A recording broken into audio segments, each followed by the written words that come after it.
अस्सलाम वालेकुम। मेरा नाम मोहम्मद असलम है। कराची पॉइंट के करीब रहता हूँ। हमारा नवासा 2.5 महीने हो चुके हैं। जो LSC क्रॉस कर गया, हमें मालूम नहीं है किस तरह उसने क्रॉसिंग की है, हमें मालूम नहीं है। हम आप सरकार मोदी सरकार से अपील करता हूँ कि हमारा बच्चा वापस किया जाए। हम इंसानी हकूक के तंजीम को भी अपील करते हैं कि हमें वापस किया जाए। हमें खाना पीना हमारा मतलब मुश्किल है, हम पर बहुत परेशान हैं। हमें बच्चा वापस किया जाए।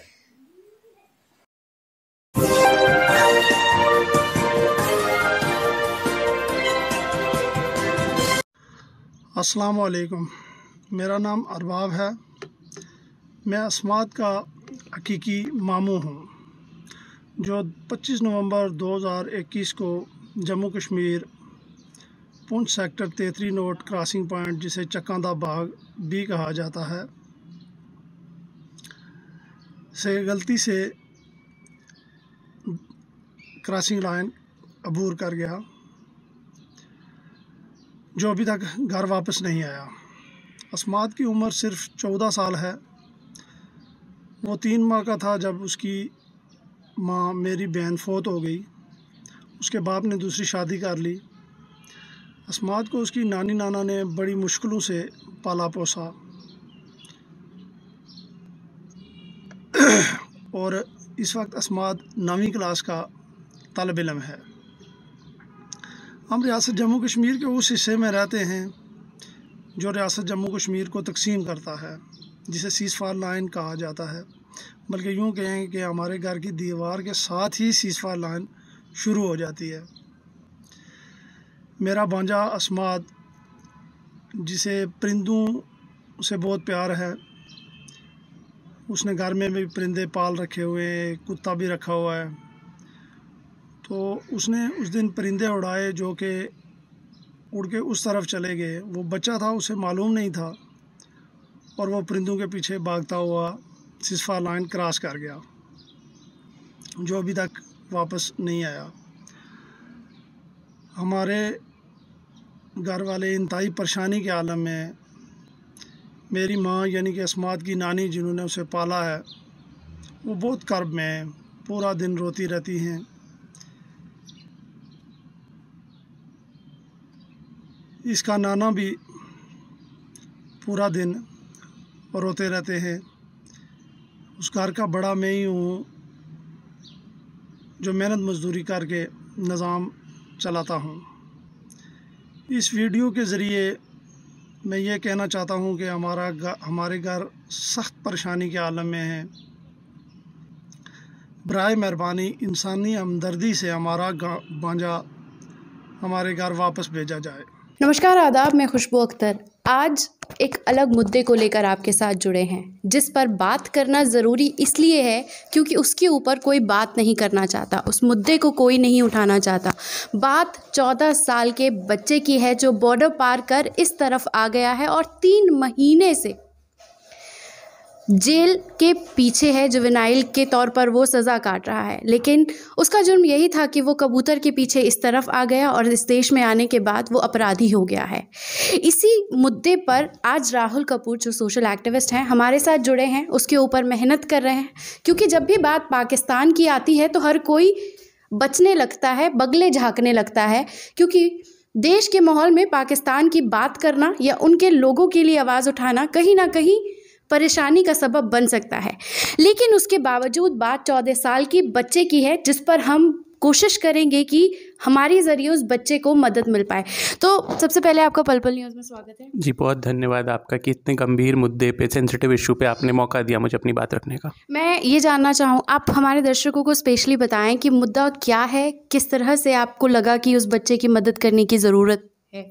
देखिए, एक 14 साल का बच्चा है जिसका नाम है अस्मात अली। ये पिछले साल नवंबर 28 को गलती से अपने कबूतरों के पीछे, इसने कबूतर पाल रखे थे, भागता भागता बॉर्डर पार कर गया। अब लोगों को ये बात बहुत अचंभे वाली लगती है कि कितना भाग गया होगा। उसका जो गांव है तात्री नोट, और जिस घर में वो रहता था अपने नाना नानी के साथ, आप मान लीजिए 20 या 30 कदम ही दूर है LOC से। वहाँ पर बॉर्डर पे दोनों तरफ के जो गांव के लोग रहते हैं वो हमेशा बॉर्डर इश्यूज़ में पिसते हैं। और कभी आप बॉर्डर जाके देखिए तो आपको समझ में आएगा कि बॉर्डर ऐसे नहीं होती कि पूरी बॉर्डर में बार्ब्ड वायर लगी है। बॉर्डर ऐसे होती कि कोई बच्चा शायद अपनी बॉल के पीछे, उसकी बॉल चली गई, उठाने में गलती से आ गया, जैसे ये बच्चा अपने कबूतर के पीछे भागता हुआ आ गया। उसके बाद यहाँ पर इसको जम्मू कश्मीर पुलिस को सौंपा गया, इसके ऊपर एफआईआर दर्ज करी गई।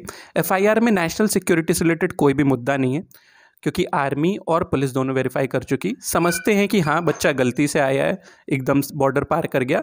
तो एक एक्चुअल एक्ट होता है जिसको कहते हैं एग्रेस इंटरनल मूवमेंट कंट्रोल, उसके सेक्शन 2 और 3 में, जो कि बहुत माइनर से सेक्शन होते हैं, इसको चार्ज करा गया और यहाँ पे भारत में एक जुवेनाइल होम में बंद कर दिया गया है। पिछले 3 महीने से यहाँ पे जुवेनाइल होम जो है वो है ऑब्जर्वेशन होम रणबीर सिंह पूरा डिस्ट्रिक्ट का। तो जनवरी एंड में करीबन ये बात मेरे उसमें आई संज्ञान में, क्योंकि मैंने ट्विटर पे एक थ्रेड देखी, फिर मैंने इसके बारे में रिसर्च करी तो पाकिस्तान मीडिया ने कुछ कुछ कवर कर रखा था, थोड़ी और रिसर्च करी तो मुझे पता चला भारत में भी कुछ जर्नलिस्ट ने कवर कराए। तो उनके ज़रिए फिर मैं जो बच्चे के मामा हैं और जो नाना नानी हैं उनसे मेरी बात हुई, मैंने पूरा मुद्दा समझा। उसके बाद मैंने इस बच्चे की रिहाई के लिए एक मुहिम शुरू करी। change.org पे हमारी पिटिशन चल रही है, हमारे 7-8 हज़ार सिग्नेचर हो चुके हैं उस पर ऑलरेडी। इसके अलावा मैंने प्रधानमंत्री जी को लेटर लिखा, क्योंकि एक फ़िट केस है इस बच्चे को वापस घर भेजने का ह्यूमैनिटेरियन ग्राउंड्स पे। इसी के साथ आपने इससे पहले भी एक बच्चे की मदद की थी, 8 महीने का लंबा वक्त तो लगा, लेकिन आपने उसकी मदद की। तो आपको लगता है कि यहाँ पर अभी जब आपने ये मुहिम शुरू की है, आपने जैसे बताया कि 7,000 लोग इसको साइन कर चुके हैं, इस पिटीशन को आपने प्रधानमंत्री मोदी से भी गुहार की है, मैं ये जानना चाहूँगी कि इस तरह के केसेस में इतना लंबा वक्त क्यों लग जाता है? देखिए मैं बताता हूँ, क्रॉस बॉर्डर इश्यूज़ जो होते हैं वो बहुत पेचीदा, बहुत कॉम्प्लिकेटेड होते हैं। इससे पहले जो केस था वो एक बच्चे का नहीं, तो एक प्रिजनर का था, पर उसमें 8 महीने की हमारी कैंपेन लगी थी। वो तिहाड़ जेल का केस था, बांग्लादेशी नेशनल का था, ये पाकिस्तानी नेशनल का। इसमें पेचीदा क्यों होते हैं? क्योंकि अब इस बच्चे को वापस भेजने के लिए हमें दोनों तरफ की सरकारों की आपसी तालमेल की बहुत ज़रूरत है और एक आपसी इंसानियत का पर्सपेक्टिव रखने की ज़रूरत है। जैसे कि मैं बताऊंगा कि इस बच्चा ये जो अभी जुवेनाइल होम में पिछले 3 महीने से ना इसने अपने मामा से बात करी है, ना इसने अपने नाना नानी से बात करी है। इसके नाना नानी ने इसे पाला है, क्योंकि ये जब 3 महीने का ही था तभी इसकी मदर एक्सपायर कर गई, उसके फादर छोड़ के चले गए। कायदे से कोई भी बच्चा पूरे इंडिया में जो किसी जुवेनाइल होम में हो, या कोई भी कैदी पूरे इंडिया में जो किसी जेल में हो, उसके पास राइट होता है फ़ोन कॉल करने का अपने रिश्तेदारों को। लेकिन क्योंकि ये पाकिस्तान से, इसकी अभी तक कोई फ़ोन कॉल नहीं हुई। आज मेरी खुद बात हुई थी ऑब्जर्वेशन होम के सुपरिटेंडेंट से, तो मैंने उनसे रिक्वेस्ट करी कि आप इस बच्चे की एटलीस्ट एक बार फ़ोन पे बात कराएं, क्योंकि राइट है इस बच्चे का बात करने का। उन्होंने मुझे बताया कि बच्चे को अभी तक काउंसलर एक्सेस नहीं मिली है, जो कि पाकिस्तान हाई कमीशन को दिलवानी है। अगर काउंसलर एक्सेस मिल गई होती तो अभी तक इसकी फ़ोन पे बात करवाना भी आसान हो जाता और कहीं ना कहीं हम इसकी रिहाई के लिए भी बात कर सकते थे। उसके बाद फिर मैंने पाकिस्तान हाई कमीशन में बात करी, उनसे कॉल पे बात करी, केस डिटेल्स नोट कराई। उन्होंने मुझे कहा कि वो अपडेट करेंगे। मैंने उन्हें लेटर लिखा कि आप इमीडिएटली इस बच्चे को काउंसलर एक्सेस दें। इसके अलावा मुझे पता चला ऐसे 3 बच्चे और हैं उसी ऑब्जर्वेशन होम में, रणबीर सिंहपुरा के ऑब्जर्वेशन होम में जम्मू में, जिनके ऊपर भी सुरक्षा से जुड़ा कोई मामला नहीं है। वो गलती से बॉर्डर पार कर गए हैं, शायद कई साल से अब इस ऑब्जर्वेशन होम में बंद हैं, और उनको भी वापस छुड़वाने के लिए अगर हमको एक मुहिम चलानी पड़े तो हम चलाएंगे। लेकिन उसका प्रोसेस यही होता है कि जो पाकिस्तान हाई कमीशन है वो इंडियन साइड से रिक्वेस्ट करे, हम इंडियन साइड से रिक्वेस्ट करके चीज़ों को एक्सेलरेट करें, एक पेस दे जिससे कि वो वापस जा पाए। तो वो जो दोनों साइड का तालमेल बैठाना ये बहुत कॉम्प्लिकेटेड हो जाता है। पर मैं दोनों साइड से टच में हूँ। मैंने जैसे बताया, मैंने प्राइम मिनिस्टर्स ऑफिस में भी लेटर लिखा है जो हमारा ऑलरेडी रिसीव हो गया है 11 फरवरी को। आज मैंने पाकिस्तान हाई कमीशन में भी लेटर लिखा है, वहाँ पर मेरी फ़ोन पर भी बात हुई है। मैंने रिक्वेस्ट करी है आज, क्या कहते हैं, जो सुपरिटेंडेंट हैं ऑब्जर्वेशन होम के, उनसे भी कि एटलीस्ट एक बार इस बच्चे की इनके मामा से बात करा दी जाए, जिससे कि तसल्ली हो। बच्चा ठीक है ऑब्जर्वेशन होम में, मुझे पता चल गया है, लेकिन कम से कम उसकी फैमिली को तसल्ली हो जाए, क्योंकि जो उसके नाना नानी है बहुत परेशान है, बहुत रो रहे हैं, ढंग से खाना पीना भी नहीं खा पा रहे हैं। मेरी उनसे बात हुई। परिवार ऐसा भी नहीं कि कोई बहुत एजुकेटेड है जो अपनी बात वो खुद हाई कमीशन तक पहुंचा सके। मतलब उनके हालात इतने ज़्यादा दुख में गुजर रहे हैं पिछले 3 महीने से। ये वो लोग हैं जो बड़े, तो आप सोचिए बच्चे के साथ क्या होगा जो अभी ऑब्जर्वेशन होम में। बिल्कुल। एक सवाल और भी उठता है कि इस तरह के कैंपेन को जैसे कि मैंने कहा कि पाकिस्तान की जैसे ही बात आती है तो लोग बचने लगते हैं। मीडिया में इस तरह की कोई भी बातचीत नहीं हो रही है। अभी 1 से 2 लोगों ने ही इसको उठाया है। तो कितना ज़रूरत महसूस होती है कि जब एक ज़रूरतमंद को जब आवाज़ चाहिए होती है तो सब खामोश हो जाते हैं। देखिए, आइडियली एक आइडियल भारत में तो मैं यही चाहूँगा कि राहुल कपूर की ज़रूरत ही ना पड़े इस कैंपेन को करने की। ऐसी कैंपेन मीडिया मिल के उठाते हैं, मतलब सारे मीडिया एक के बाद एक। अभी तक तो आप मेन स्ट्रीम मीडिया के किसी मीडिया ने छुआ तक नहीं है, जबकि कईयों से मेरी फ़ोन पे बात हुई है, बट सब मुझे यही बोलते हैं कि अरे पाकिस्तान का इशू है, सेंसिटिव है। सब उसको पाकिस्तान का इशू की तरह देख रहे हैं, लोग उसको इस तरीके नहीं देख रहे कि एक 14 साल के बच्चे का इशू है। और पता नहीं अगर हम कामयाब हो जाएंगे इस बच्चे को वापस भेजने में, हम एक प्रेसिडेंट सेट कर पाएंगे कि ऐसे कई सारे केसेस जो आ रहे हैं, जो गलती से पाकिस्तान बॉर्डर क्रॉस कर जा रहे हैं, जो या फिर इंडिया की साइड से उधर चले जा रहे हैं, कि हम फर्स्ट लाइन ऑफ डिफेंस पे, जैसे अब इसको 3 महीने यहाँ रहना पड़ गया, मैं मुहिम चलाता भी हूँ तो भी पता नहीं कितना टाइम लगेगा इसको बाहर जाने में, 4 महीने 6 महीने, लेकिन फर्स्ट लाइन ऑफ डिफेंस की ये जब पार करके आए और इनको किसी ने पकड़ा, चाहे फिर वो आर्मी का कोई रेजिमेंट हो, तभी हमारे पास एक प्रोसेस होना चाहिए कि वेरिफिकेशन के बाद कि अगर सिक्योरिटी का कोई मुद्दा नहीं है तो इनको वापस भेज दिया जाए दोनों साइड से। तो ये तो एक मुहिम ही ऐसी है जिसको मीडिया को खुद लेना चाहिए, लेकिन मीडिया यहाँ करना ही नहीं चाहता, क्योंकि आपको पता है देश का माहौल कैसा है। लोग पाकिस्तान के नाम पे वोट तो मांग लेते हैं, लेकिन जब पाकिस्तान का बच्चा आता है तो आप नहीं उनको क्या कहते हैं, उसके लिए आवाज़ नहीं उठाना चाहते। मीडिया सुबह शाम तक हिंदू मुसलमान पाकिस्तान तो करता है, लेकिन बुरे पर्पस के लिए। जब बात किसी इंसानियत के पर्पस की आती है, अच्छे पर्पस की आती है, तो सब अपना मुंह बंद कर लेते हैं। और मेरे को लगता नहीं है कि मीडिया का ये काम होना चाहिए। मुझे लगता है शायद फिर ये असल मायने में ना ही मीडिया और ना ही लोकतंत्र का चौथा पिलर है। राहुल, एक आखिरी सवाल मेरा ये है कि आपने कहा कि आपकी बातचीत दोनों तरफ से चल रही है। मैं खासकर ये जानना चाहूँगी कि आप ऑडियंस को बताएं कि इस केस की अभी सिचुएशन क्या है और कितना वक्त लग सकता है उसे बच्चे को अपने घर पहुँचाने में, क्या कॉम्प्लिकेशंस आ सकती हैं और आप कितने तैयार हैं इसके लिए? देखिए, मैं तो तैयार हूँ। उसका कारण ये है कि स्पेशल इस सेक्टर को हम कहते हैं सोशल डिफेंस। जो ये सेक्टर होता है जिसमें क्रिमिनल जस्टिस सिस्टम में बच्चे फंस जाते हैं या कोई फंस जाता है, तो मेरी इस पे एक्सपर्टीज़ है। हमने इस पे काफ़ी काम करा है, क्योंकि तिहाड़ जेल में भी मैं सोशल वर्क कर रहा हूँ, वहाँ पे भी काम करा है मैंने। तो मुझे पता है कि दोनों साइड से क्या करना है। जैसे मुझे पता है कि पाकिस्तान हाई कमीशन की तरफ से उनको प्रेशराइज़ करना है कि इसको काउंसलर एक्सेस दें। फिर इंडिया की साइड एक लगातार सस्टेन कैंपेन चलानी है, उनसे रिक्वेस्ट करना है कि प्रेसिडेंट है तो आप इसको ह्यूमन राइट्स ग्राउंड्स पे वापस और ह्यूमैनिटेरियन ग्राउंड्स पे वापस भेजें। हाँ, मीडिया से थोड़ी और मदद मिलती तो हमारे लिए आसान हो जाता, पर कठिन भी है। तो कोई बात नहीं, इस पर हम लगे रहेंगे।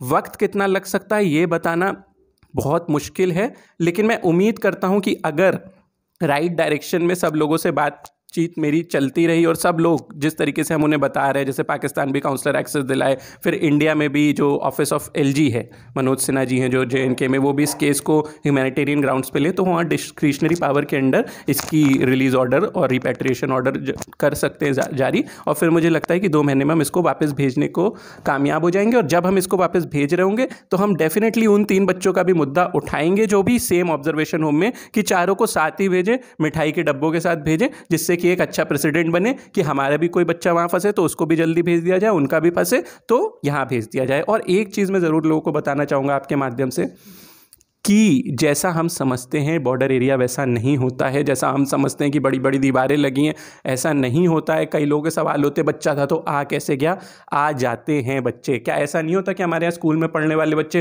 कभी कभार कुछ खाने पीने के लिए एकदम से स्कूल गेट से निकल जाते हैं? क्या ऐसे केस नहीं आते? बस ये उतना ही केस है, और इसलिए होता आया है। 2020-21 में भी भारत ने ऐसे कुछ बच्चे वापस भेजे थे जो गलती से आ गए थे, और मुझे पूरा भरोसा है कि ह्यूमैनिटेरियन ग्राउंड्स पर भारत सरकार इस बात का संज्ञान लेगी। और change.org पे मेरी पिटीशन चली रही है, मैं जनता से अपील करूंगा उसको साइन करें। बच्चे के बारे में लिखे जरूर कि लोगों को पता चले इस तरीके का एक बच्चा फंस गया है पाकिस्तान का, और लोग ह्यूमैनिटेरियन पर्सपेक्टिव लेके उसके वापस जाने की रिहाई की मांग करें। तो हमारे साथ मौजूद थे राहुल, जो कि 14 साल के बच्चे को उसके घर भेजने के लिए एक मुहिम चला रहे हैं, जिसमें हम चाहेंगे कि हर एक इंसान इसलिए भी जुड़े क्योंकि बच्चे हम सब के घर में हैं। और जैसा कि राहुल ने कहा कि नहीं पता चलता कि बॉर्डर 10 कदम के बाद पार हो गया और वो भारत आ गया, और 14 साल का बच्चा जब कबूतर पकड़ने के लिए इस तरफ आ जाता है तो उसको इतनी लंबी सज़ा नहीं मिलनी चाहिए। वो बच्चा है, उसे घर लौटने का भी हक होना चाहिए। शुक्रिया।